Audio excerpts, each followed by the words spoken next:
ನಮಸ್ಕಾರ. ಡಿವೈನ್ ಪಾತ್ಗೆ ನಿಮಗೆ ಸ್ವಾಗತ. ಇಂದು ನಾವು ಹಿಂದೂ ಧರ್ಮದಲ್ಲಿ ಬಹಳ ಪವಿತ್ರವೆಂದು ನಂಬಲಾಗುವ ಕರುಂಗಲಿ ಮಾಲೆ ಬಗ್ಗೆ ತಿಳಿದುಕೊಳ್ಳೋಣ. ಕರುಂಗಲಿ ಮಾಲೆ ಯಾಕೆ ಧರಿಸುತ್ತಾರೆ? ಇದರ ಮಹತ್ವ ಏನು? ಇದನ್ನು ಹೇಗೆ ಬಳಸಬೇಕು?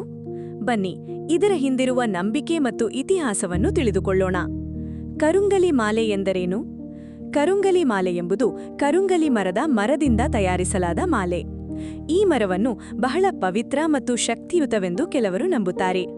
ಕರುಂಗಲಿ ಮಾಲೆಯನ್ನು ಧರಿಸುವುದರಿಂದ ಮನಃಶಾಂತಿ, ಏಕಾಗ್ರತೆ, ನಕಾರಾತ್ಮಕ ಶಕ್ತಿಯಿಂದ ರಕ್ಷಣೆ ಮತ್ತು ಆತ್ಮೀಯ ಶಕ್ತಿ ದೊರೆಯುತ್ತದೆ ಎಂದು ನಂಬಲಾಗಿದೆ. ಶಿವಭಕ್ತರು ಮತ್ತು ಧ್ಯಾನ ಮಾಡುವವರು ಇದನ್ನು ಹೆಚ್ಚಾಗಿ ಬಳಸುತ್ತಾರೆ. ಕರುಂಗಲಿ ಮಾಲೆಯ ಇತಿಹಾಸ. ದಕ್ಷಿಣ ಭಾರತದ ಕೆಲವು ಆಧ್ಯಾತ್ಮಿಕ ಪರಂಪರೆಗಳಲ್ಲಿ ಕರುಂಗಲಿ ಮರವನ್ನು ಪವಿತ್ರವೆಂದು ಪರಿಗಣಿಸಲಾಗುತ್ತದೆ.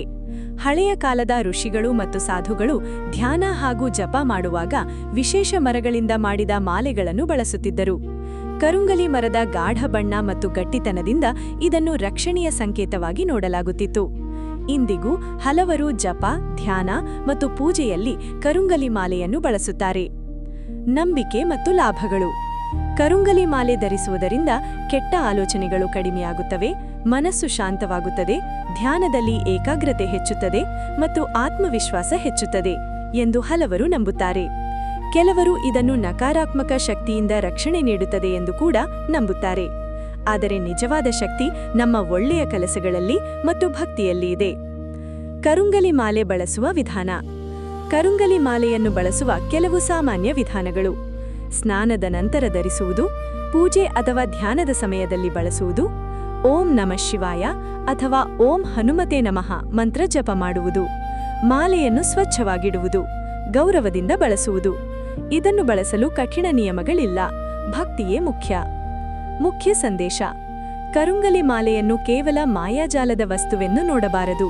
ಇದು ದೇವರ ನೆನಪು ಮತ್ತು ಮನಃಶಾಂತಿಗಾಗಿ ಬಳಸುವ ಒಂದು ಆಧ್ಯಾತ್ಮಿಕ ಸಂಕೇತ. ನಿಜವಾದ ಶಕ್ತಿ ನಮ್ಮ ಒಳ್ಳೆಯ ಕೆಲಸಗಳಲ್ಲಿ ಮತ್ತು ಭಕ್ತಿಯಲ್ಲಿ ಇದೆ.